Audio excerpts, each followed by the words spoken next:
5, 4, 3, 2, 1. El alma tenías tan clara y abierta que yo nunca pude entrarme en tu alma. Busqué los atajos angostos y los pasos altos y difíciles. A tu alma se iba por caminos anchos. Preparé alta escala, soñaba altos muros guardándote el alma, pero el alma tuya estaba sin guardia de tapial ni cerca. Te busqué la puerta estrecha del alma, pero no tenía, de franca que era, entrada tu alma. ¿En dónde empezaba? ¿Acababa en dónde? Me quedé por siempre sentado en las vagas lindes de tu alma. Pedro Salinas. Y con el buen Salinas iniciamos el 7º episodio de Ideoral. Bienvenidos a todos nuestros orantes. No sé, estoy tratando de inventar una palabra ahí. Muchas gracias a la gente que nos está acompañando desde los capítulos anteriores. Qué gusto, qué placer y qué privilegio que nos estén compartiendo su tiempo aquí. Bienvenidos a este espacio donde hablamos de erotismo, arte y amor libre. El capítulo de hoy es un capítulo muy rico, muy sabrosón, ¿no? Vamos a hablar de los vínculos no monogámicos, no exclusivos, ¿no? Entonces, para hablar de esta idea de la no monogamia, yo creo que es necesario primero hablar, pues, qué es la monogamia, ¿no? Antes de destruirla, aparte de revolcarla, de así por el suelo, pues okay. Explicar. Y antes, pues, de entrar al tema, como siempre, saludar a nuestras queridas invitadas, qué buena mesa, un exquisito grupo selecto de invitadas. De este lado tenemos a Azalia Mancilla. Azalia, dígame. Bienvenida. Gracias. Me da mucho gusto que me acompañes. Azalia es mi amiga vigente. la amiga que todavía me habla con más tiempo de antigüedad. ¿Qué serán? No, tengo más. Muchos años. Muchos. 19, Azalia. Pues a ver, tú que tendrías 19. Unos 13, 14 años. Sí. Azalia, qué bueno que lograste llegar hasta acá. De nada. Cuando ya por fin me estoy empezando a hacer interesante.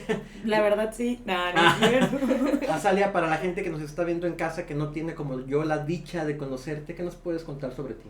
Pues soy terapeuta, casi todo el tiempo, todo el día. Fuera de eso, no mucho. Profesora a nivel licenciatura. Y nada, tengo 2 perros. No hago mucho más. Es suficiente. Okay. Es más de lo que hace mucho. Y de mi mano izquierda tenemos a la señorita Blanca Higareda. Siempre me cuesta trabajo decir tu apellido. Sí, Villarroel Higareda es el nombre. Villarroel. Blanca, para los compas, bienvenida.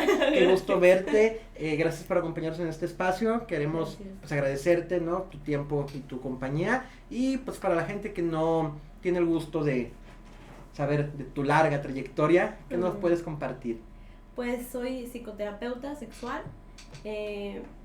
No me gusta mucho la etiqueta de activista, pero creo que todos hacemos activismo desde nuestras trincheras. Entonces, pues podría decirse que si tuviéramos que etiquetarlo activista, pero es una palabra que tengo mi reserva. Trabajo también en sexualidad adolescente e infantil. Y me he especializado en la parte también de psicoterapia en relaciones no monogámicas. Y pues sobre todo en también el camino me ha llevado a la parte de adolescencia, que es una parte que no era el plan inicial quizá en muchos aspectos, pero es una parte que está muy abandonada, la sexualidad adolescente, y pues el camino me ha llevado también por esos rumbos.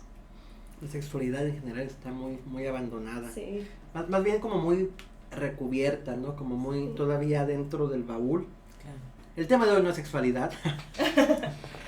Pero todo es sexo. Pero todo es sexo. Exacto. Definitivamente, sí, ¿no?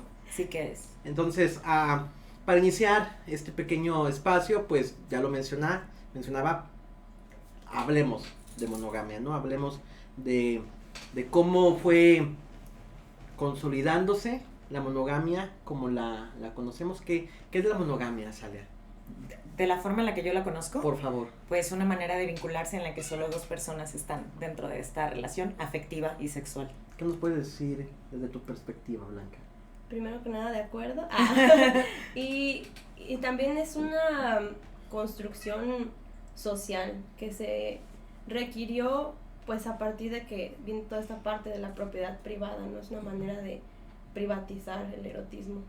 Finalmente se piensa que es una cosa que siempre ha estado ahí, ¿no? Como que dentro de nuestra convivencia social se asume que todo el vínculo afectivo se construya pues desde esta visión de exclusividad. Pero en el libro Origen de la familia, la propiedad privada y el Estado de Friedrich Engels ponen otra cara de la moneda, ¿no? Engels nos cuenta la historia de Morgan, que fue adoptado por unas tribus norteamericanas, los Senecas. En esta tribu, los apelativos de padre, hijo, hermano y hermana no eran simples títulos honoríficos, sino que traen consigo deberes recíprocos perfectamente definidos y cuyo conjunto forma parte esencial del régimen social de esos pueblos. Okay. Y lo interesante no es solamente la trascendencia que tiene el concepto de familiar, ¿no? De núcleo familiar, ¿no? Sino la forma en que se comparte. Él comentaba que los hijos de hermanos eran igualmente tus hermanos, o sea, tus primos son tus hermanos tanto como tus hermanos de sangre. Entonces la visión de la familia nuclear, entre comillas, se expande, ¿no? Esta idea de la comunidad, de la cercanía, no es solamente para este grupo o este núcleo inmediato, sino también que desborda a este grupo, y por lo tanto la forma en que se arraiga pues la confianza, ¿no? Y la forma en que se estructura la sociedad, pues es bastante distinta a lo como vivimos actualmente, ¿no? Difícil de imaginar en un sistema relacional como el nuestro, ¿no? Que es como todo muy jerarquizado, que todo tiene como una línea muy marcada, y que pareciera que únicamente estos son los modelos válidos o posibles en todo caso. Entonces, siguiendo la cita, él habla también de la forma o los sistemas de parentescos de Hawái, ¿no? Hawái, por ser esta isla que pasó tantos años alejada de la civilización, todavía conserva un par de costumbres pues como muy propias, y ellos dicen que tampoco corresponde al esquema tradicional de familia.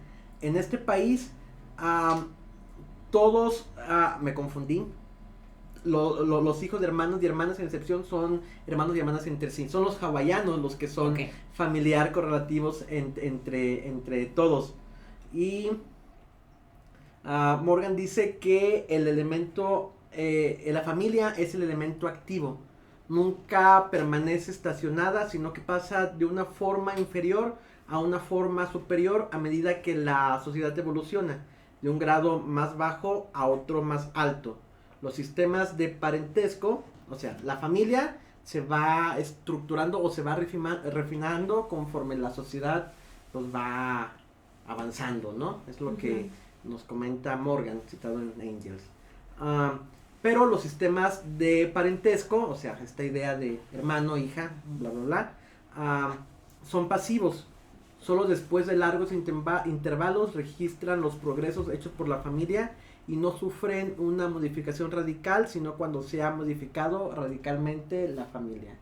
Entonces, la idea de familia y monogamia, pues también está sumamente relacionado, ¿no? De hecho, la concepción tradicional no conoce más que la monogamia.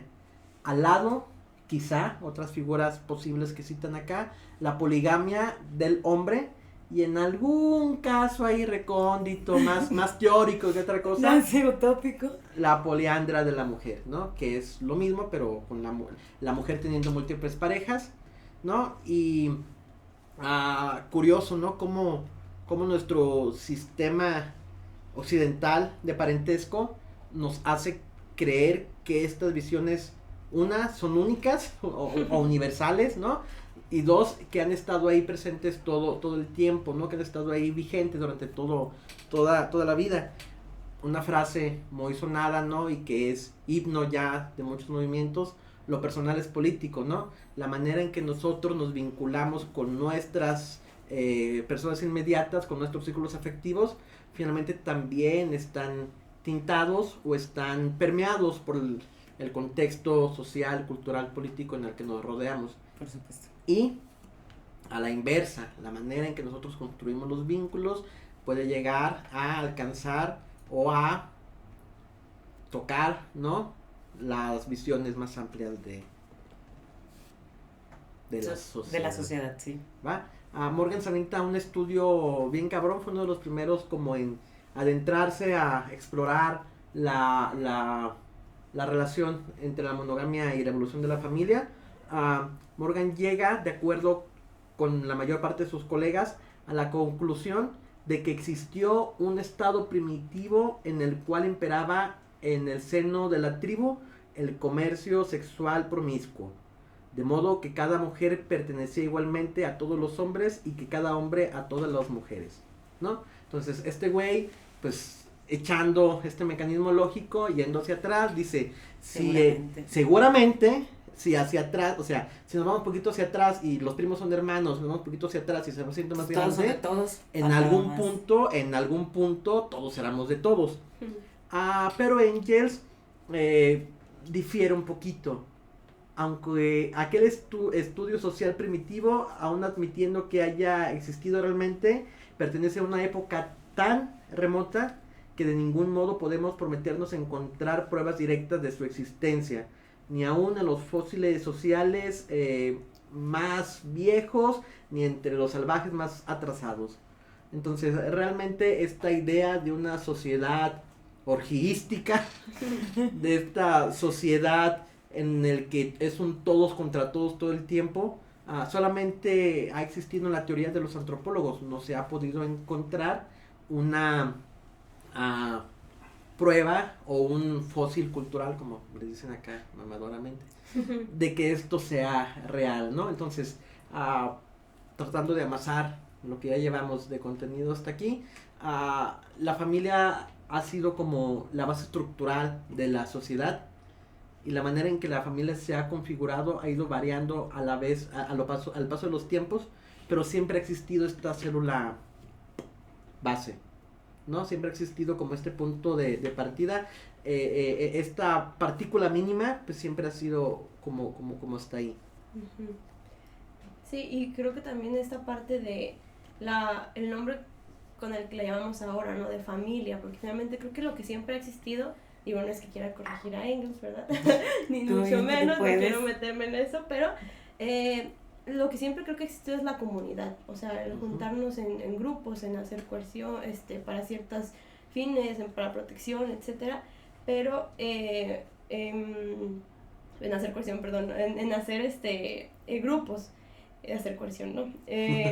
Pero realmente el nombre de familia como tal tiene un origen muy, muy oscuro, ¿no? Esta parte de que se toma de la familia romana y de recordar que familia viene de famulus, que es esclavo, y donde la familia romana, pues lo que se utilizaba era que, ok, Adrián, tú, pues aquí te van 2 esclavas, supongamos, nos va a tomar como ejemplo, y pues si somos de confianza, si ya sabes que no nos vamos a escapar, pues nos pones aquí el anillo, ¿no? Con el nombre tuyo, del dueño, y entonces ya somos tus esposas, pues estamos esposadas a ti como esclavas.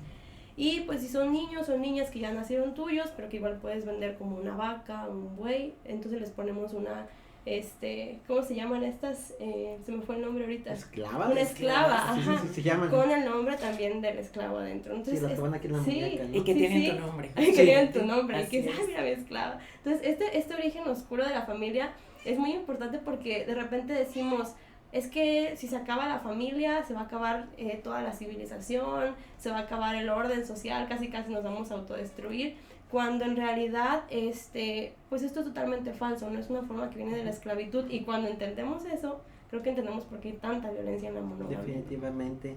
Leternow, citado en Engels también, dice que la promiscuidad sexual completa no es propia sino de las especies más inferiores. Entonces, esta capacidad que tiene el humano de entablar grupos, ¿no? Y de generar estos modelos de familias, ¿no? O estos modelos, o estas células familiares. Clásicas. Ajá, clásicas. Es uno de los resultados de la evolución, vaya, que vamos a ir. Pues ya, perdón, pero que haga esa cara, a mí me hace un chorro de ruido porque es que creo que en pro de la naturalidad o de la naturaleza del ser humano Claro, sí, se han sí. justificado muchísimas lógicas absurdas, ¿no? Es natural que los hombres sean más violentos que las mujeres, es natural que los hombres tengan más instinto sexual que las mujeres, ¿no? Es natural que las mujeres cuiden hijos, con base a esa idea naturalista del ser humano, híjole, se empiezan a cometer bastantes Claro. violaciones en derechos de todo tipo. Acuérdate que aquí lo que queremos es como derrumbar los mitos. Primero tenemos Claro. que decir cómo está construido el mito y luego ya lo empezamos a El tumbar. por qué no. Pero definitivamente tienes toda la razón, ¿no? Me parece ridículo, sobre todo estos comentarios super misóginos que dicen, es que la naturaleza del hombre es Monogámica, incontrolable o de las mujeres, es de monogámica, ¿no? Que Claro. la naturaleza de la especie humana, por llamarlo así, es monogámica, que eso muchas veces lo he escuchado, lo cual, si entendemos, pues, de dónde vino la familia o cualquier tipo de monogamia, pues no es que fuera natural, no es que yo nací y dije, oh, qué monogámica me siento el día de hoy, por supuesto que no. Y también esta idea de justificar conductas sociales con base a instintos animales es una falacia totalmente, Sí, ¿no? sí. Los vatos que se creen lobos salvajes, sedientos de deseo y todo, pues para empezar que se comparen con una especie genéticamente cercana, ¿no? Esta idea de justificar conductas humanas basados en comportamientos animales sin ningún parentesco, ni siquiera de reino, ¿no? O sea, nos comparan con lobos, nos comparan con manadas de no sé qué. Finalmente, el instinto es otra cosa por ahí muy, muy distinta, pero vayamos En orden. avanzando un poquito, ¿no?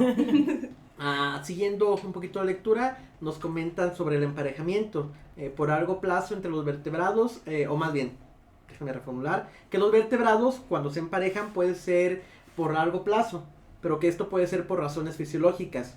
En el caso de las aves, por ejemplo, se debe a la necesidad de asistir a la hembra mientras incuba los huevos.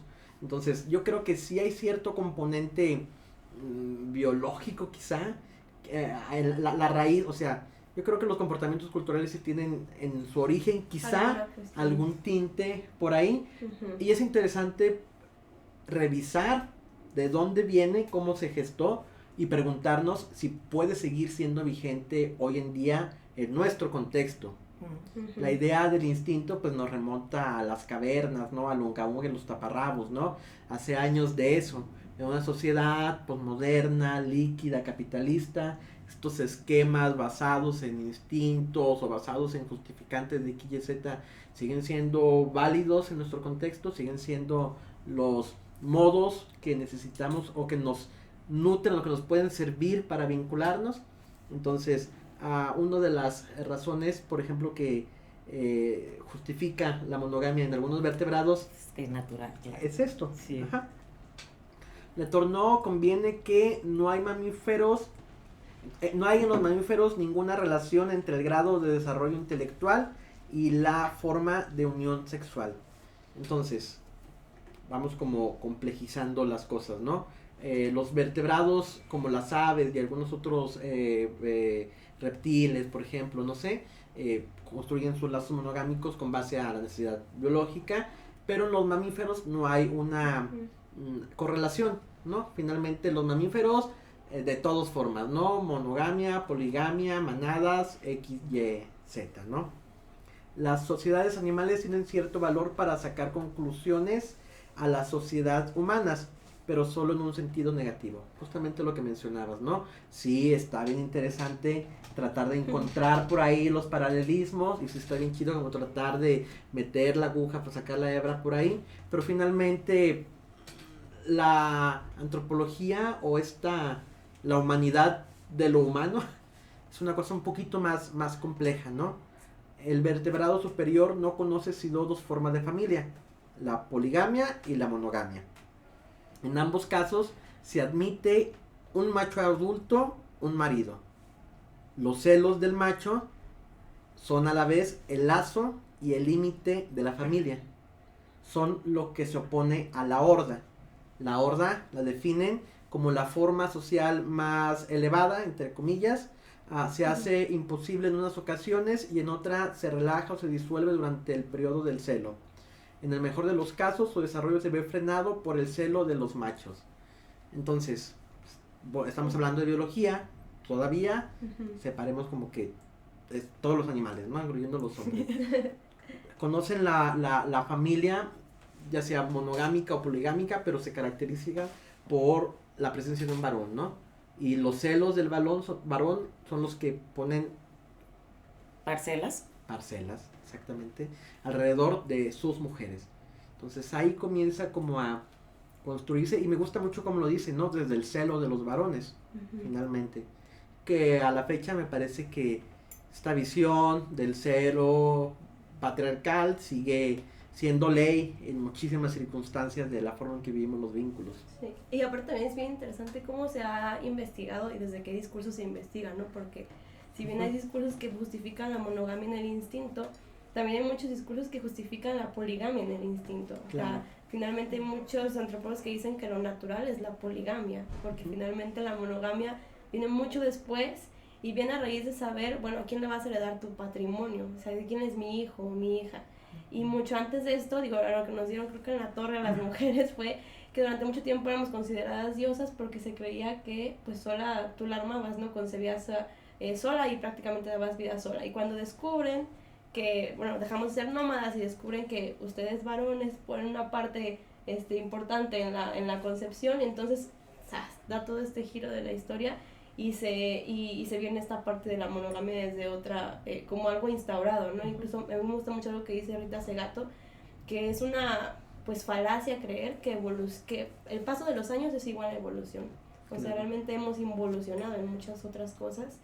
Digo, como la violencia creo que es un claro ejemplo de ello, pero entre otras, el asumir que la monogamia es como algo instintivo o natural, pues. Claro, y cuando la sociedad se complejiza, las parcelas de la familia deben de robustecerse, Sí. porque es más necesario saber dónde acaba qué y dónde comienza cuál, Sí. ¿no? En una sociedad superpoblada como la nuestra, si no tenemos como bien claro quién es nuestra tribu, quién es quién, si no, esta noción de enmarcar o de delimitar quién sí, quién no es mi familia, pues obedece esta gran horda, ¿no? Sí. Como menciona el libro, ¿no? Esta gran horda de los otros que finalmente son una amenaza, o sea, la familia, y hasta cierto punto a lo mejor si no tropiezo por ahí, disculpen, la familia y la monogamia finalmente son una respuesta ante las amenazas pues, del mundo, ¿no? Porque está bien cabrón Estar ahí solo solito, claro. contra los tigres, no, Sí. está bien, Sí. bien cabrón. Esto basta, o sea, todo lo que hemos estado platicando, basta para probar que la familia animal y la sociedad humana primitiva son cosas incompatibles. Los hombres primitivos en la época en que pugnaban por salir de la humanidad o no tenían ninguna noción de familia o a lo sumo conocían una forma que no se da en los animales. Entonces, para que el humano triunfe como humano, o no se preocupaba por este pedo de la familia, o le valía madre, así, X, o lo vivía de un modo que los animales, no tan evolucionados como nosotros, no pudieron desarrollar. ¿Va? Por eso decía yo que el libro dice que esta visión o esta capacidad de estructurar familias nos diferencia de otras especies y es un triunfo de la evolución humana, ¿no? Entonces, entendiendo, pues, ya lo mencionaba el libro, mientras se complejiza la sociedad, se vuelve más robusta los sistemas parentales.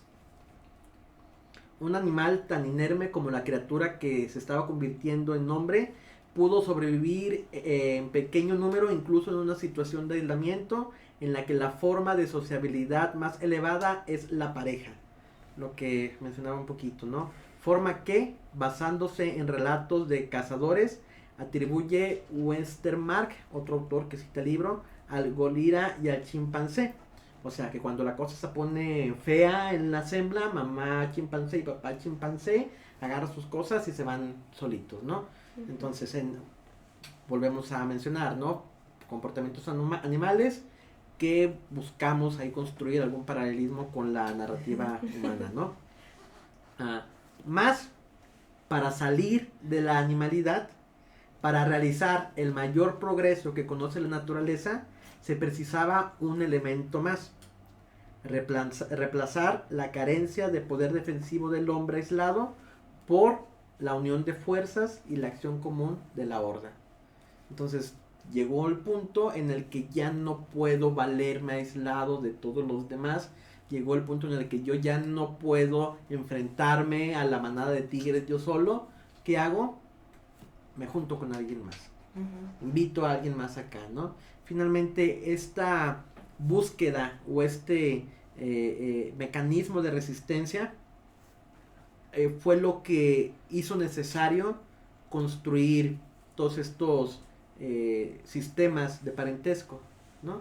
Al estar dejando entrar gente externa, es necesario saber quién es quién, ¿no? Y como bien súper atinadamente dijo Blanca, la propiedad privada es una la familia es una forma de propiedad privada, ¿no? Saber quién es mi clase, saber a qué grupo pertenezco.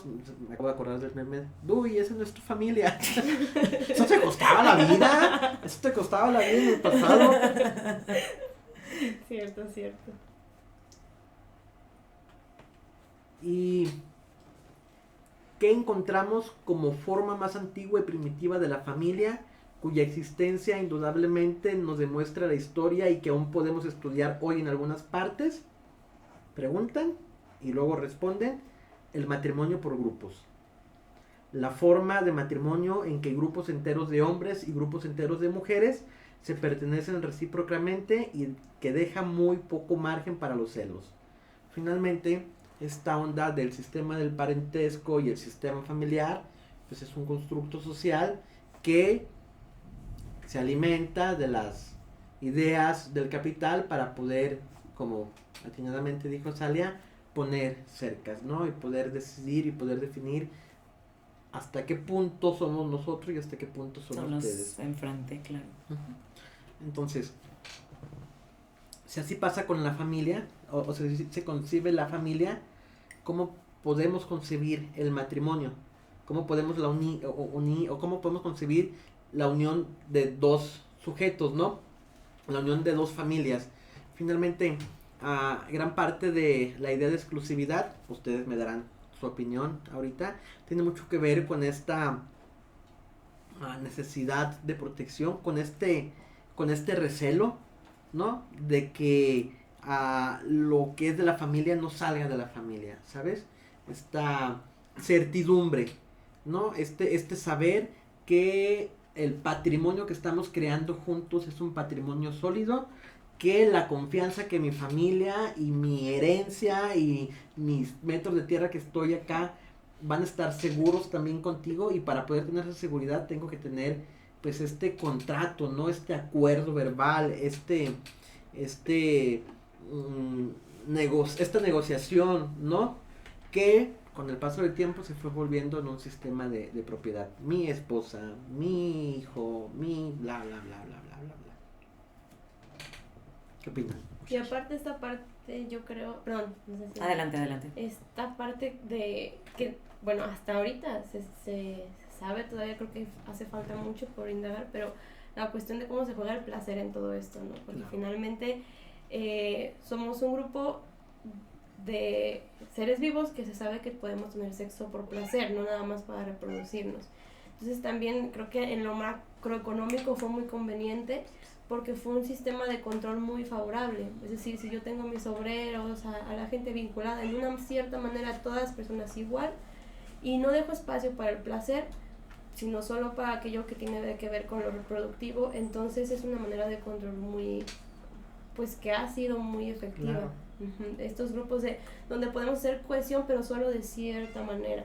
Y vinculándolo con esto que dices de lo antropológico, finalmente también pues conocemos muchas especies hoy que buscan, o sea, esto que decías de los primates, ¿no? Cuando estás en peligro tomas cierta conducta, pero cuando no estás y también la parte instintiva está en juego, buscas cómo mejorar la especie. Si nos vamos a la parte instintiva, es decir, una primate puede, de ciertas familias, puede tener sexo con muchos primates masculinos para ver cuál de ellos la fecunda y tener el mejor prospecto de la especie, ¿no? Entonces es como conjugar estas dos partes está bien complejo, porque realmente, como tú dices, buscamos paralelismos, buscamos explicaciones, pero finalmente todas esas cuestiones sociales también han ido dejando una marca biológica, que ahora Exacto. los que estamos aquí, las que estamos aquí, dices, bueno, ¿hasta qué punto fue biología? ¿Hasta qué punto fue sociedad? Porque finalmente van creándose códigos morales alrededor de la práctica política, ¿no? Sí. Práctica política justificada en arbitrariedades finalmente, Sí. ¿no? Entonces es como ir agregando capa sobre la capa, sobre la capa, sobre la capa, ¿no? Que al final lo que queda debajo, o más bien son tantas capas que nuestro propio individualidad, no sé si lo estoy diciendo bien, más bien nuestra propia esencia, nuestra propia búsqueda, las cosas que necesitamos o las cosas que buscamos, ¿no? Las cosas que nos complacen y nos satisfacen, quedan como muy diluidas, ¿no? Porque están como prioridad todos la necesidad de cumplimiento de todas estas normas, que va, vuelvo a lo mismo, desde lo moral hasta lo judicial, ¿no? Finalmente, durante muchos años la infidelidad era motivo de cárcel, ¿no? Y la Biblia todavía dice que a la mujer infiel hay que lapidarla. Entonces, estas visiones antropológicas van construyendo imaginarios morales que van como penetrando y van como quedándose dentro de nosotros. Y la pregunta de este podcast y el motivo de todo este choro que llevamos hasta ahorita es preguntarnos, ¿son estas prácticas acordes con nuestra narrativa actual? ¿Son estas imposiciones morales algo con lo que yo, uno, estoy de acuerdo, dos, estoy feliz? Porque esta visión totalizante, esta visión absolutista, el creer que todas las personas en todos los contextos, que todos los humanos sentimos igual, vivimos igual, percibimos igual, ¿no? Esta cosa o esta noción lo que trata de hacer es uniformar los modos, la práctica, ¿no? ¿Por qué? Pues porque la gente que se sale del límite, pues es un riesgo, ¿no? Sí, un riesgo y una disidencia. Claro. A ver, pues respondiendo a tu pregunta, era si consideramos que son necesarias las prácticas como se vienen dando y si con ellas estamos contentas. Esas fueron las dos preguntas. Era un poquito retórico, pero me encantaría escuchar tu respuesta. Ok, que si son necesarias, bueno, es que nada ha sido necesario nunca, ¿no? Son las cosas con las que vivimos, creo yo, por lo menos desde mi perspectiva.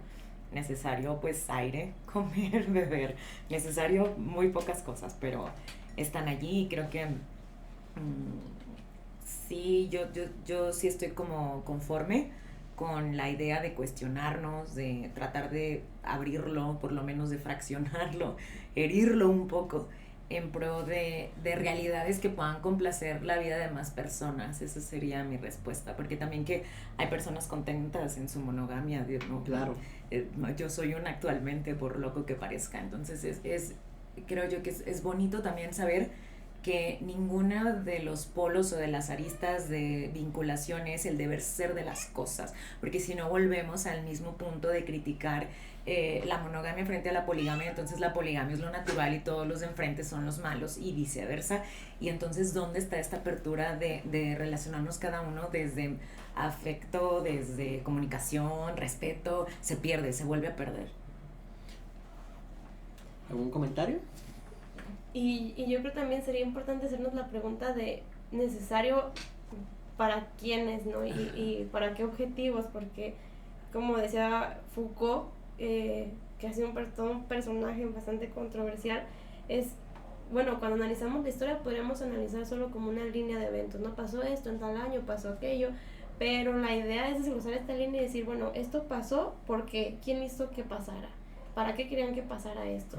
Y todo eso es para qué, quién, cómo, pues dan mucha explicación de qué tan necesario es y para qué personas está siendo necesario, que no necesariamente podemos ser quienes lo estamos viviendo, ¿no? Entonces esto también es muy muy complejo y bueno, el preguntarnos si somos felices, es una pregunta, híjole, bastante compleja porque, bueno, podemos quizá a lo mejor como población decir una cosa, porque en las encuestas decimos unas cosas, pero luego vemos en las estadísticas también otras, ¿no? ¿Cómo se hace? Ajá, y esto me gusta mucho esto que dice Azalea, esto de no caer en ningún normar conductas, pues, ¿no? Hace poco había en un grupo de poliamor que decía mononorma y salía alguien burlándose de la gente poliamorosa y decía polinorma y venían poliamorosos Así burlándose es. de la gente monógama. Entonces creo que el normar conductas es la parte que no está, no es ético, pero sí la parte de ver qué tanto nuestro sistema está siendo fundamentado en lo que queremos o que nos hace felices, o qué tanto en un seguir una línea ya determinada, ¿no? Porque, por ejemplo, en las encuestas mucha gente, hay muchas vinculaciones monógamas aparentemente, pero luego vemos el índice de infidelidad en Claro, páginas, aparentemente. en páginas, que no voy a decir nombres porque no sé si se cuenta como anuncio o algo así, No, échale. ¿Qué puede pero pasar? en otras páginas como, bueno, para gente infiel, donde te registras, te buscan otra persona que sea infiel y entonces te juntas con gente que esté en las mismas Hay circunstancias. grupos. Hay grupos. Ajá, sí. Entonces, Encuentra tu infiel. Sí, Sí, encuéntrate sí, como los infiel. 10 más Sí, sí. buscados del Ándale, FBI, así, ándale, pero sí, en sí. redes Entonces, bueno, infidelidades. si la monogamia estuviera tan contentos a todos y a todas, pues entonces no habría tan altos índices de infidelidad. En Guadalajara andamos en el top de infidelidad masculina y femenina. Entonces, bueno, hay algo ahí que no concuerda, que creo que con lo sexual pasa mucho, ¿no? O sea, respondemos una cosa, pero estamos haciendo otra muy diferente. Pero tiene que ver con todos estos mecanismos morales, ¿no? La culpa Sí. finalmente es una cuestión, pues, que duele, ¿no? Y uno prefiere, le tiene más miedo a la culpa o al señalamiento social que a romperle el corazón a una persona, ¿no? La consecuencia es mayor, finalmente, ¿no? Pero desde una perspectiva ética, el individuo tiene la obligación de cuidar a sus vínculos, ¿no? Yo tengo la obligación de cuidar a la gente con quien comparto, desde la honestidad. Y la monogamia es una de esas cosas que lamentablemente no funciona si una de las dos partes está mintiendo, pero toda nuestra construcción cultural, la manera en que el sexo se ha posicionado como un mecanismo de placer, poniéndolo en la cima de los placeres humanos, ¿no? Toda esta sobreproducción en torno a lo sexual nos hace de una u otra forma desearlo. No es justificación, finalmente somos responsables de la manera en que vivimos nuestro deseo, pero el deseo sigue siendo una situación tan nebulosa, tan difícil como de conectar y tan metida hasta abajo del cajón, que tratar de abordarlo sobre la mesa a la luz del sol asusta, ¿no? Asusta bastante. Y es más fácil lavar la ropa sucia debajo de la cama, en cierto punto. Es más fácil decir yo creo en la monogamia, es más fácil decir yo estoy feliz con mi esposa. Y todos ustedes conocen historias de un güey que fue con doble familia. Claro, México es el país de las dobles Claro, triple la familias. capilla y la catedral, esa historia Claro. suena tétrica, pero uno aprende a crecer con que eso existe, con que es lo natural. Exacto. A nivel masculino, claro, porque luego ya volveríamos a las cuestiones de género, ese es otro cantar. Sí. Sí. Otro cantar. Pero también Sí. todo en el mismo costal, cosas diferentes, pero creo que todo está ahí rozándose un poquito, ¿no? Justificado también en esta cuestión que hablábamos del impulso o de la bestialidad. Es que así somos los hombres, no tenemos alternativas. Cero. Entonces, muy, muy interesante cómo se va construyendo la práctica, ¿no? Desde, no sé cómo decirlo, desde caprichos, ¿no? Desde visiones generadas en esferas que no son nuestras, ¿no? Y como bien dice Azalea, aquí respetamos a todos, ¿no? Yo creo que la monogamia es como hacer qué hacer. ¿Cómo sería eso? Está bien chido y se disfruta un putero y es hasta estimulante y relajante, siempre y cuando no te obliguen a hacerlo.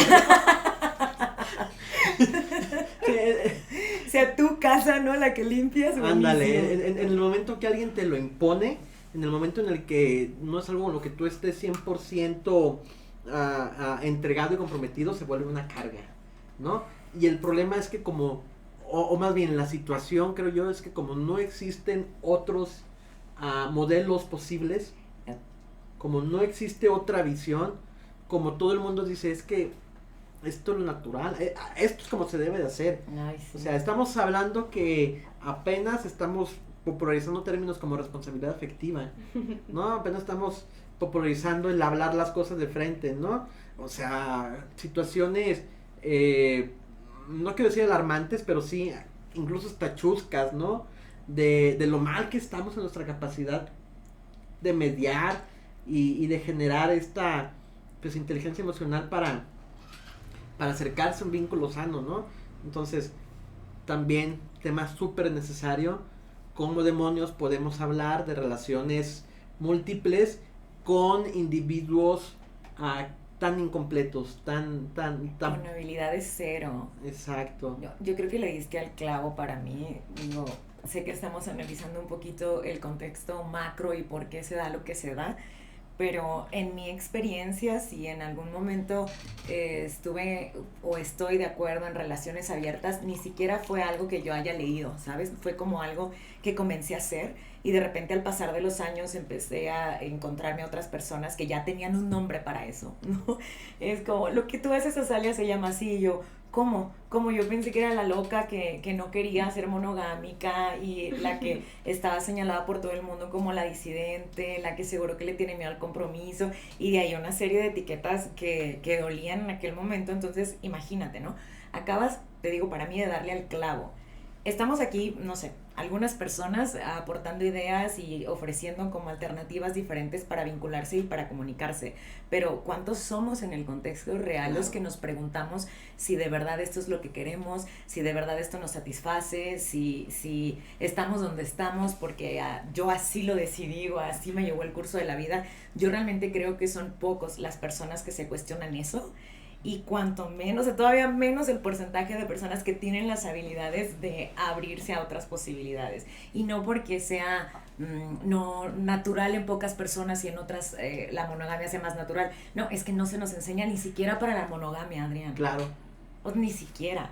No se nos enseña a charlar, no se nos enseña a mediar conflictos, a identificar nuestras emociones y de ahí para el real. Entonces esta idea de relaciones abiertas buenísima, la verdad es que está bien interesante, es muy padre vivirla, ya iremos hablando tal vez de más detalles, pero sí creo que si ha fallado como ha fallado la monogamia, no es por el sistema en sí, sino por las personas que lo conjuntan. No sé, yo hago la analogía de que es como un licuado. A ver, tú puedes meter en un licuado fresas, plátano y pues no sé, zarzamoras, ¿no? Y si te sale a toda madre es porque las fresas, el plátano y las zarzamoras estaban en buen estado. Si ni siquiera la leche está en buen estado, olvídate, no importa lo que le metas, eso va a saber mal. Un poco así con los vínculos desde mi perspectiva. Definitivamente. Y también, pues, súper necesario el generar espacios como este. Perdón por echarme flores yo solo. Por cierto, aprovecho la pausa para que se inscriban aquí abajo, le den like, síganos, por favor. Un saludo. Aquí están nuestras redes. Un saludo a nuestros 104 suscritos de YouTube. y eso me fue la idea por andar de payaso. ¿Qué estaba diciendo? El licuado de las zarzamoras, plátano, fresa y como los individuos. ¿Quién te enseña? Yo, por ejemplo, ¿saben de quién recibía consejos de amor cuando estaba en la prepa? Seguramente tus compas igual de verdes. O peor, el güey que tiene 10 nuevas escondidas aconsejándome de cómo ligar. Entonces, ese tipo de circunstancias. Y son chucas a cierto punto, pero habla pues de lo blindado que está el tema en nuestra cultura, ¿no? O sea, hablar de deseo, hablar de... Jamás. Imposible, ¿no? De diálogo. Yo te juro que vine a aprender, y tal vez sigo en el camino, a cómo comunicarme y cómo gestionar conflictos a través de mi carrera maravillosa que es psicología, y porque en teoría modelamos a los de enfrente a hacerlo de una manera distinta. Pero ¿qué si no hubiera caído ahí? ¿Qué si no sé, fuese contadora, ¿no? Sin ofender a nadie. y no, ya sé que 50 seguidores hacen menos, se acabó más. No, los ingenieros menos, otros 10 menos. No, ¿qué tal que es que no? Que nadie nos enseñó. Yo no recuerdo jamás que mi mamá se haya sentado así como me dijo, ven, tienes que preparar arroz y no se te tiene que quemar. A decirme, ven, a la hora de hablar un conflicto tienes que expresarlo de esta manera para generar a veces ni con tu mamá tienes esa comunicación. Nunca mente. No sé. Entonces sí, está difícil. Generar vínculos está difícil de todo tipo. Sí, en mi casa, por ejemplo, el conflicto se solucionaba dejándonos hablar una semana. Claro, sin hablar del hacer que no existen. Sí, y ya después, así ya que se enfriaba la cosa, así como que ya luego. Pero sí, lamentablemente, qué complicado. Súper. Una pregunta, ¿cómo se aprende? ¿Cómo se desarrolla? Ya me trabó esta cosa. ¿Cómo se desarrolla este tipo de habilidades? ¿Cómo, si yo quiero empezar a cuestionarme, cómo puedo comenzar? Viendo este canal, por ejemplo. Esa es una buena opción. Comercial. A ver, no, las personas desde el conductismo aprendemos por contingencia. Entonces va a estar muy poco probable que alguien aprenda si no está en un contexto que le permita contactar con esas contingencias. Entonces, sí, la solución inicial sería que existiesen más espacios de estos, más personas dispuestas a hablar y compartirlo, aunque sea para empezarte a cuestionar, aunque sea, solo como para decir, oh mira, existen otro tipo de personas viviendo de una manera diferente, o las mismas personas viviendo de una manera diferente. A partir de ahí creo que, así como se muestra, ¿no?, en la televisión las familias en el comercial lavando ropa y desayunando jugo, pues entonces que se mostraran otras realidades, creo que a partir de ahí, y hablando de otras realidades, cosa que sucede poco. Y también esto que dices, ¿no? La búsqueda de la autonomía está bastante compleja aquí. O sea, somos, creo que, un país, como muchos otros, con un analfabetismo sexual impresionante. O sea, no se habla en el espacio íntimo y no se habla en el espacio público. Entonces no se habla por ningún lado. O sea, solo se va haciendo sobre la marcha y como vas pudiendo, como vas aprendiendo. Así es. Digo, afortunadamente creo que hay propuestas, hay programas que se están implementando, pero es una lucha contracorriente, ¿no? Porque también hay como, a mí me gustaba mucho un ejemplo que una vez decía mi papá, a ver, si tu hijo va a ser ingeniero y tú no eres ingeniero, ¿tú lo vas a enseñar a ser ingeniero? Pues no, es algo similar con lo sexual, ¿no? O sea, tienes que repasar tu historia sexual. Y si tu historia sexual no fue tan buena como te hubiera gustado, no fue con tanta información, pues no te pongas de maestro o de maestra de la historia sexual de otra persona, no, llévala con alguien, con una terapeuta, digo, comercial 3. Venga, que es el teléfono de consultorio. O sea, acude con alguien que pueda darte esa orientación, porque... La importancia de encontrar profesionistas Sí. que tengan una visión de su clínica fuera de paradigmas. Sí. Sí, Ay, sí. Yo he llegado a conocer, no sé si contarles, bueno, está bien, puro chisme. Sí. El chisme aumenta el rating. Yo llegué a tener ¿Qué pase? conocidos, pues, que su pareja llegó a ir a terapia y el terapeuta le empezó a coquetear hasta llegar al punto en el que, ¿sabes qué? Te voy a cortar y voy a empezar a andar con mi terapeuta, ¿no? Puta madre, o sea... Y lamentablemente encontrar un profesionista de la salud con una formación, una visión y una capacidad que te ayuda a crear en vez de darte más en la madre, pues tampoco es fácil, ¿no? Entonces, lo más importante es pues tener tu red, ¿no? De seguridad, tu núcleo ahí, tu tribu, ¿no? Que pueda escucharte y aprender a escuchar también, ¿no? Porque luego yo como persona que se identifica como una persona poliamorosa, es bien duro y es bien difícil, ¿no? Porque para empezar hay un putero de mitos sobre el tema, ¿no? Hay un chingo de cosas, que es del diablo y que pura promiscuidad y que... Nos violaron de chiquitos. Hay 50,000 cuestiones que se asumen, ¿no? Pero yo creo que debemos comenzar por la capacidad de escuchar, ¿no? Tanto de escucharnos a nosotros, lo que estamos sintiendo, lo que estamos buscando, como la capacidad de escuchar a otras personas. Porque luego es bien duro. Yo como persona poli que he estado en relaciones exclusivas, ahorita ya tengo un poquito de inteligencia emocional como para poder gestionar mis vínculos, pero cuando no, estar con alguien y sentir atracción por otra persona era angustiante, ¿no? Y la carga moral, el tener que acoplarte a un esquema establecido se vuelve una carga. Yo me sentía muy mal, yo sentía que estaba como cargando un lastre muy grande y precisamente Azalia fue con las primeras personas con las que pude empezar a hablar de poliamor. Fue de los primeros acercamientos que tuve con el tema y me parece muy importante el poder generar espacios donde puedas hablar de lo que te preocupa, de quién eres sin miedo al juicio. Porque luego es bien fácil caer en el chiste, en la burla y todo y pues la invitación, ¿no? A mejorar nuestra capacidad de escucha, tanto hacia las personas que nos rodean como hacia nosotros mismos. Y otra opción que también pues les voy a compartir, disculpen por la ñoñez, pues la lectura. Ahorita, gracias a Dios, internet nos pone a la mano una serie de conocimientos así, muchísimos, ¿no? Hay un chingo de libros, hay un chingo de literatura, un chingo de personas que están preguntándose y acercándose al tema, ¿no? Uno de ellos es Tristán Taormino, en el libro Opening Up, en el que, si me permite, voy a leer un par de citas de él, digo, como para empezar a encaminarnos al cierre del capítulo. Las personas que practican la no monogamia son un grupo muy variado y diseñan sus relaciones de muchas maneras diferentes. De todos modos, tienen en común una serie de habilidades emocionales claves, cualidades que les ayudan a negociar y nutrir sus relaciones.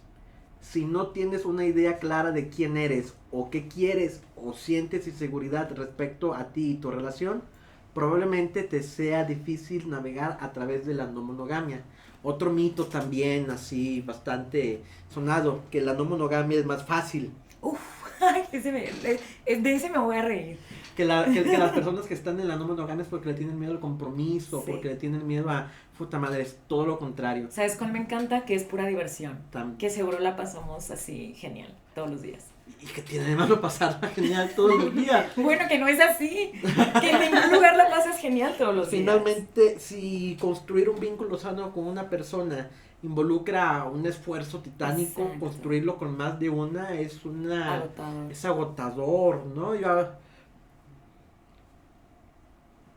Pero es a la vez como la panacea de los vatos, ¿no? O sea, la idea general de las relaciones monogámicas es voy a coger con quien quiera cuando quiera.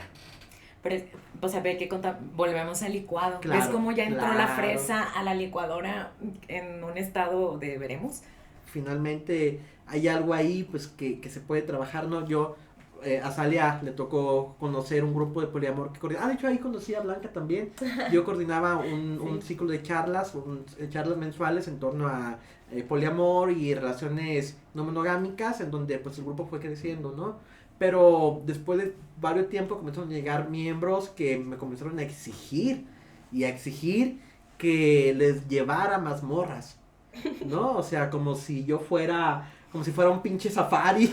Yo qué chingados, Catálogo, claro. Ajá, entonces ahí fue cuando me detuve con el grupo y dije, güey, por aquí no es la dirección, ¿no? Sí está bien bonito y en el imaginario hablar de poliamor es hablar de libertad Sí, para claro. todos y todos tomados de la mano y todo, pero hay confrontamiento, o sea, hay rompimiento, hay cuestionamiento desde dónde estoy posicionando yo la forma en que me vinculo. ¿Qué es lo que estoy buscando del otro? ¿Qué es lo que estoy buscando del compañero? ¿De dónde viene este impulso, no? O sea, el cuestionarse y el mirar hacia adentro, pues es fundamental. Una de las habilidades que nos presenta el libro. Volviendo a la cita un poquito, enfrentarse a la introspección. Procesar tus sentimientos con otras personas y tener la disposición para gestionar los conflictos son habilidades necesarias para crear alternativas a la monogamia. Y lo repito porque están bien interesantes. Enfrentarse a la introspección. Que de entrada echarse un clavado a uno mismo está bien cabrón. Da miedo, ¿no? Y a veces tenemos dentro muchas cosas que no sabemos cómo enfrentar. Pero yo creo necesario como primer paso cuestionarse. Ya lo hemos dicho en otros capítulos. Es válido lo que sientes, ¿no? Lo que tú sientes Siempre. no necesita una justificación, no necesita es válido lo que estás sintiendo, pero yo considero necesario no solamente sentirlo, sino como cuestionarlo, ¿no? Barajarlo un poquito, ¿no? A tomarlo ahí y dejar de tenerle miedo a lo que sentimos y a lo que somos, ¿no?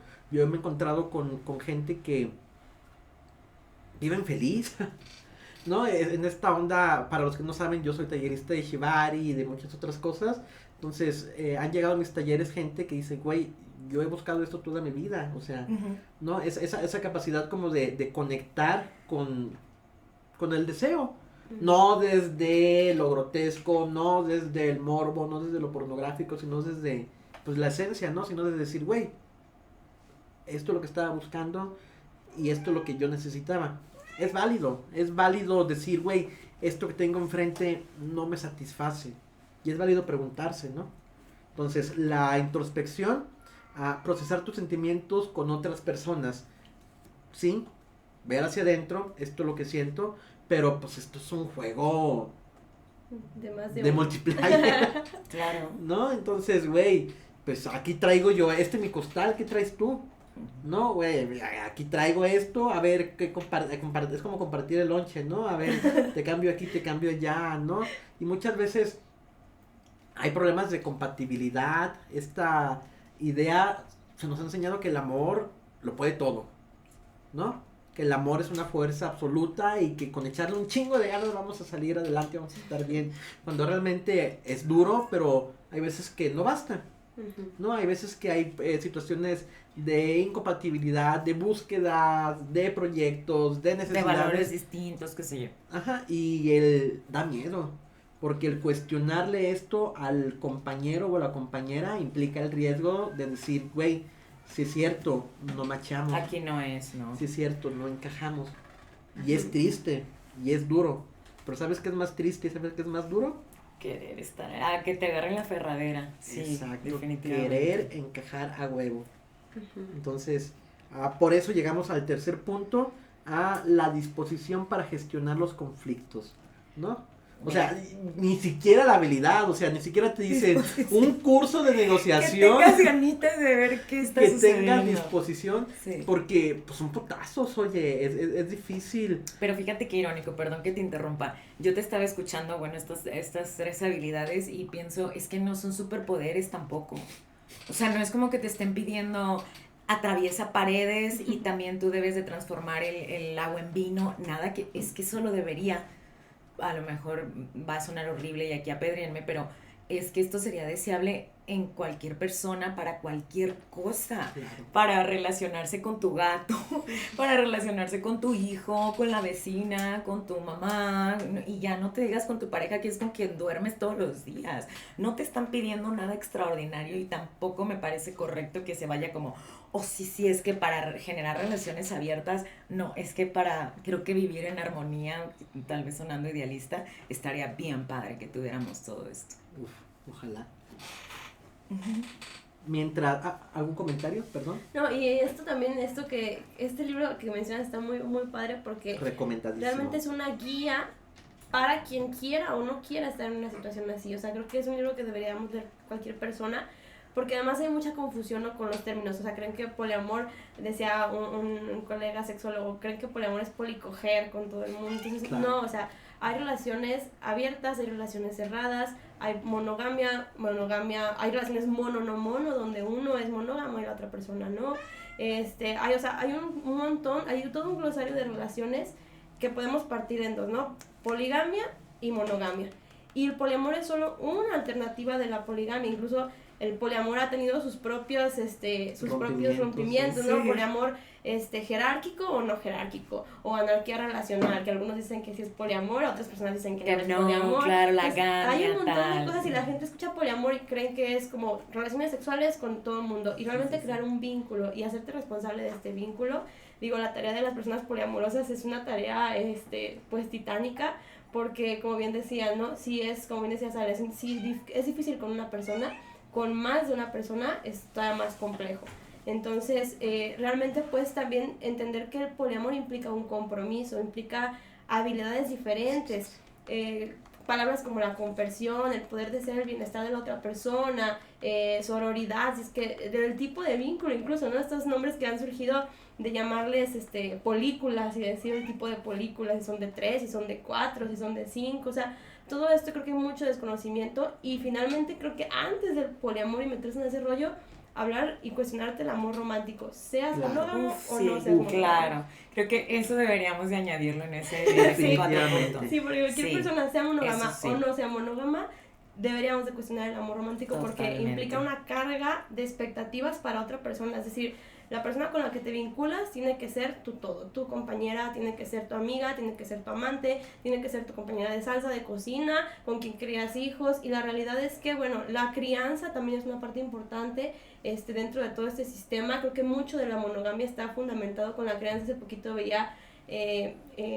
estábamos viendo una parte de Helen Fisher que decía, bueno, va a ser difícil que existan otros sistemas, porque hemos generado un sistema para la monogamia, porque la crianza es más sencilla en este sistema, en la monogamia. Entonces eso también es algo complejo. Bueno, ¿no? O sea, aparentemente, porque luego en hay... este sistema, pues, hasta ahorita. Hay Por la cuestión mucha... legal, por la cuestión... La maternidad se vuelve un proceso muy solitario. Digo, a lo mejor no soy la persona más correcta para hablar de maternidades, pero platicando con varias amigas mamás, la maternidad se vuelve un proceso pues bien aislatorio, no sé si está la palabra, o sea, aislado, ajá, o sea, sí, pues estás sola contra el mundo con tu bebé, ¿no? Sí. Finalmente, a diferencia de estas tribus de crianza colectiva, que tampoco estoy diciendo que ese sea el único modelo posible permitido, pero pues también cuestionar todo esto, ¿no? Finalmente Sí. ya hemos hablado un poquito, ya hemos rastreado un poquito los orígenes y pues preguntarse todo, ¿no? Cuestionarse todo. Sí. Que luego también asusta, ¿no? No sé si a usted le llegó a pasar, pero yo decía, güey, es que si me pregunto todo, ¿qué me va a quedar? No, y es ¿A qué hora voy a vivir? Es una tarea cansada, ¿no? Porque aparte, o sea, estamos hablando de que no nada más es el tema del amor, sino cómo se atraviesan otras cosas como la intersectorialidad, donde no es lo mismo amar con un estatus sociocultural alto, donde amar con un estatus sociocultural bajo, ¿no? No es lo mismo hablar yo desde que creo que es algo que aprendemos también sobre el camino, ¿no? Yo al principio recuerdo cuando fui a hacer mi servicio social, yo llegué con mi onda del feminismo y con mi onda de la libertad sexual y bla, bla, bla, y te encuentras con personas que su feminismo quizá está en otro punto diferente, o sea, que a lo mejor no es tu feminismo o no es tu libertad sexual, pero para esas personas es un avance enorme, ¿no? Por ejemplo, alguna mujer de alguna comunidad donde su feminismo fue el que su marido la dejara de golpear, o su pareja, o salir de su casa, etcétera, ¿no? Entonces, esta visión como de que, bueno, el poliamor también tiene clases sociales, desgraciadamente, Claro. y no todo el mundo puede acceder de la misma manera. Hace poco hablaba con un amigo que es birrárica, y en las birráricas pues está en ciertas comunidades está bien visto que un hombre tenga varias mujeres. Y yo le decía, ¿en tu comunidad se puede? Y me dice, no. Y yo dije, pues yo creo que ya por la cuestión del mestizaje y todo esto. Y me dice, no, es que solo los que tienen mucho dinero sí pueden. Entonces yo dije, no es una cuestión de poder o no poder por una cuestión moral, sino es cuestión de dinero. Yeah. Entonces estas cosas atraviesan también la sexualidad y está bien complejo, porque entonces te preguntas no solamente una cosa, sino un montón de líneas que se entrecruzan, y hablar del poliamor desde nuestra visión creo que de ciertos privilegios a lo mejor, Totalmente. o de otras personas con más privilegios a personas que, Claro. bueno, el poliamor es algo muy distante simplemente por la cuestión económica, ¿no? Estas disidencias son algo lejano. Claro. O Está sea, es bien que complejo. imagínate, ¿no? Que venimos de generaciones pasadas en las que, pues, ¿qué mujer iba a elegir a más de un hombre? Calla, o sea, es que ni siquiera eligió a uno, para empezar. Sí, eso Vamos claro, ahí sí. a aterrizarlo. Ahorita, no sé, tal vez sea muy común escuchar a alguna mujer de nuestra edad, o tal vez mayor, un poco mayor, decir, la verdad, he decidido no casarme, he decidido no tener hijos, pero es que eso no se decidía en el pasado, no nos vamos demasiado lejos, no era, esto no es algo cotidiano, no es algo que lleva décadas existiendo junto a nosotros, no es así, por lo menos no es mi realidad, y creo que he estado en una realidad privilegiada en la que jamás me faltó comida, agua y un techo. Imagínate otras realidades en otros contextos Claro. económicos donde no eliges ni dónde abres los ojos, ¿sabes? Sí. Siguiendo con la cita. Eso sí. Sí, pero Sí, pues es que ¿qué más agregar? O sea, definitivamente. Ya sé. Por eso la importancia de la introspección, ¿no? Reconocer dónde estás, reconocer cómo fuiste construyéndote hasta el punto actual. Y, ay, güey, no quiero sonar como hippie, wannabe, neni, vibra alto. seguro que no estamos en Tulum. Mira, Pero yo creo que podemos elegir. nosotros podemos elegir. Yo creo que De hecho, finalmente. elegimos todo el tiempo. Quieras o no. Ah, bueno, sí, si nos vamos a lo más Si eliges no esencial, ¿no? elegir, también estás También eligiendo. eliges. Es muy duro y por ejemplo hay muchas situaciones que no quiero como desvalorizar o minimizar, pero sí creo que como individuos podemos construir hacia dónde estamos yendo, No todos, Adrián. lamentablemente, pero también parte de nuestra responsabilidad pues es comenzar a generar espacios donde cada vez sea más posible para todos. Ojalá que así sea. Sí, esa es la idea. Entonces, cuestionarse, voy a cambiarle el nombre al podcast, cuestionarse. Cuestionarte, así es. Entre así paréntesis. es. Entre paréntesis. Poliamor. Entonces, cuestionarse dónde estás parado, cuestionarse qué es lo que trae, cuestionarse cómo lo estás gestionando. Para los que puedan. Para los que puedan. Ojalá los que puedan cuestionarse lo hagan. Y que sean capaces de compartir estos espacios y Sí. mínimo la escucha, ya lo dije, ¿no? La neta, hablar las cosas cambia realidades. Sí, claro. Definitivamente, ¿no? Claro. Y el ser capaz tanto de hablar de las cosas que te tocan, como escuchar lo que la gente tiene que decir, mueve el mundo. Volviendo a la cita, perdón, mientras el autor se refiere a los lectores diciendo que mientras continúas valorando si una relación abierta es algo apropiado para ti, considera algunos de los elementos significativos que pueden ayudar a hacer que estas relaciones funcionen. Consentimiento, autodescubrimiento, autoconocimiento, comunicación, honestidad, límites, confianza, fidelidad y compromiso. Ok. Porque también otro gran mito de las relaciones no monogámicas es que no hay compromiso, no hay fidelidad, ¿no? O sea, tenemos una relación poli nosotros y... Puedo hacer lo que yo quiera, Pero- ahora que yo quiera. Pero no, No. finalmente sigue habiendo este cuidado por el otro, ¿no? Claro. Sí. Preguntarse cómo mis acciones pueden Impactar. a la otra persona, definitivamente. Y hay un cuidado, ¿no? O sea, siempre lo he dicho, se vale perseguir la satisfacción y se vale perseguir el deseo, pero lo que no se vale es pisotear a otras personas en el proceso. Sí. Definitivamente. Y las relaciones no monogámicas finalmente se plantean como una posición un poquito más ética en comparación a otros modelos, pues que no consideran Sí. estas visiones, no considera al otro. Y es que yo creo que las relaciones no monogámicas, al no ser algo preestablecido, te obligan a un consenso, ¿no? No es que las monogámicas no requieran consenso, digo, cualquier relación requiere consenso, una amistad requiere consenso, pero las relaciones poligámicas, al no tener un modelo preestablecido, requieren mucho consenso, como... No das por sentado muchas No das cosas. por sentado, sí, es Que en la parte. relación monogámica sí pasa, ¿no? Claro. Somos novios y automáticamente nos volvemos acreedores de un contrato como súper específico, pero al mismo tiempo súper vago. Sí, como Claro, aceptar los eso es contratos entre de línea. celular, así. Claro, como... Las condiciones de sí. privacidad igual. Todo el mundo dice, sí, claro, yo las ¿Por qué acepto, yo no? las acepto sin leerlas. Pero ¿qué significa para la otra persona? Claro. Nociones como fidelidad, compromiso, ¿no? Como preguntarse. Yo siempre sugiero que el consenso se construya con base a escenarios imaginarios. ¿Qué pasaría si? Ujú. ¿Qué sucedería si? ¿No? Y a partir de ahí, pues tú puedes empezar como a posicionar y a cuestionarte, ¿no? Ujú. Ah, Y esta parte, perdón, ibas a decir algo. por favor. Y esta parte también, otro libro muy chido que es, creo que es de la misma editorial que ese, bueno, no es aquí en México, que es de Dossie Easton, que es ética promiscua, ¿no? Porque Buenísimo. en esto hablamos de ética, no hablamos de una moral sexual, sino una cuestión ética, es decir, basada en el cuidado de la otra persona, no una cuestión moralista, porque si no es súper fácil perderse, ¿no? De repente ya estamos hablando de fidelidad y de repente ya estamos ahí discutiendo, ya te estoy reclamando lo que pudiste haber hecho, si lo pensaste, si fuiste infiel hasta en el pensamiento, todas esas costumbres que nos crean.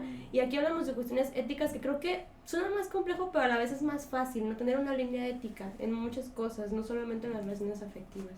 Muy bien, pues bueno, vamos a empezarnos a despedir para... No. Sí, porque luego me regañan porque son muy largos. Está bien. Muchas gracias a Azalia Blanca por acompañarnos. Azalia, Gracias. me gustaría comenzar contigo. ¿Algún comentario de cierre? ¿Algo que quieras compartirnos para despedirnos? No, agradecerte. Yo creo que sí, siempre es un reto hablar de este tipo de temas. El hecho de que se comience a hacer desde esta flexibilidad aporta, y aporta bastante, así que gracias. Si alguien quiere conocer tu trabajo, saber lo que estás haciendo, contactarte, alguna red para poder seguirte. Soy Azalia Mancilla en Facebook, así estoy. Muchas gracias, Azalia. De este lado, Blanca, ¿qué nos puedes comentar desde tu posición? Pues me gustaría yo despedirme con una parte mejor un poco cursi. Esa es una carta que me encontré en un libro que se llama de hecho Matrimonio Abierto, en un bazar, me costó 66 pesos. ¿Una carta? Pero la carta me gusta mucho porque, digo, no quiero imaginar el desenlace de esta historia, pero si estaba en un bazar, pues... ¿La carta es no parte sé. del libro? Venía en la parte venía una De atrás, dedicatoria. qué bonito. Una dedicatoria, Ah, me sí. encanta. Y por si pues las personas que lo escribieron o que estuvieron implicadas, aquí no voy a decir el nombre, pero lo llegan a leer, pues es como... Ay, güey, es mi carta. No, no es Este, cierto. Ay, mira, Después lo desaparecí. terminó en un bazar. ¿Es en serio? No. Le dije que lo quemara. No, quisiera leer un pedacito como un homenaje a la gente que está en esta lucha por intentar crear nuevos modelos, sea monogamia o no monogamia, nuevos modelos de relaciones más cuidadas, pues, en Qué bonito. general. No la voy a leer toda, menos que porque luego nos regañan por el Échale, tiempo. échale. Bueno, dice, os iba a leer el nombre, qué mensa. Dice, te quise regalar este libro porque proyectan muchas de sus ideas en cierta forma mi modo de pensar. Mi idea de matrimonio se centra básicamente en el compromiso voluntario de compartir experiencias distintas, formas de vida distintas, maneras de expresión distintas que poco a poco al paso del tiempo y con la ayuda del conocimiento amplio, basado en actitudes sumamente sinceras y honestas de la pareja, se van conformando, queriendo y aceptando, y que van haciendo un sentimiento profundo. Y bueno, el libro estaba en un Libro, bazar. Matrimonio abierto. El libro Espero que estén no vas a comprar la nueva edición. puede ser un poema de esta carta. Ah, muy bien. Y bueno, agradecerles nuevamente a todos nuestros seguidores. Por favor, si te gusta el canal, házmelo saber aquí abajo. Es bien chido saber que nos están apoyando. Un saludo a las personas que están al pendiente del canal. Un saludo a Raúl. Un saludo a mi hermana también Carla, que ojalá esté viendo esto. Saludos a toda la familia. Sí. Que, ay, luego otra vez es otro tema, ¿no? El posicionarte con todas estas prácticas frente a la familia. Híjole, Es valiente. es valiente. Sí. Sí, Puedes sí, mandar un sí. saludo a mi agua, que siempre me reclama que nunca le mando saludos. Adelante ahí, a la cámara es Tú tuya. mándaselo, Un porque eres el saludo conductor. a la... no, esto es vertical, no, horizontal, ¿cómo es esto? Horizontal. Un saludo a la abue de Blanca. Y se me olvidó preguntarte, Blanca, si la gente quiere seguir tu trabajo, conocer más de sí. ti, ¿dónde podemos contactarte? Me pueden buscar en Facebook como, bueno, está largo, pero como Consexuando es más fácil. También tengo mi Facebook como doctora Blanca Olivia Villarruel, pero pues está un poco más largo. O como Consexuando, que es nuestro colectivo. Y si no en Instagram, pero te lo paso porque la verdad no me acuerdo porque lo acabo de abrir. No te porque me preocupes, obligaron. de todas Lo formas, pegamos. de todas formas en nuestro Instagram van a poder encontrar todas las notas de este capítulo. Ah, bien. Les agradezco mucho el favor de su suscripción y la compartida, nos ayuda mucho como canal. Dejen sus comentarios para darles saludos la siguiente semana. No doy más saludos pues porque no me llegaron más mensajes. Escríbanme por aquí si quieren escuchar algún tema en especial, cualquier comentario. Tenemos nuestros buzones abiertos para ustedes. Como siempre, muchísimas gracias al equipo de Cuarto Creciente. Valen mil. Sigan siendo valientes y sigan cuestionándose todo. Nos vemos la siguiente semana aquí en Ideal. Hasta pronto.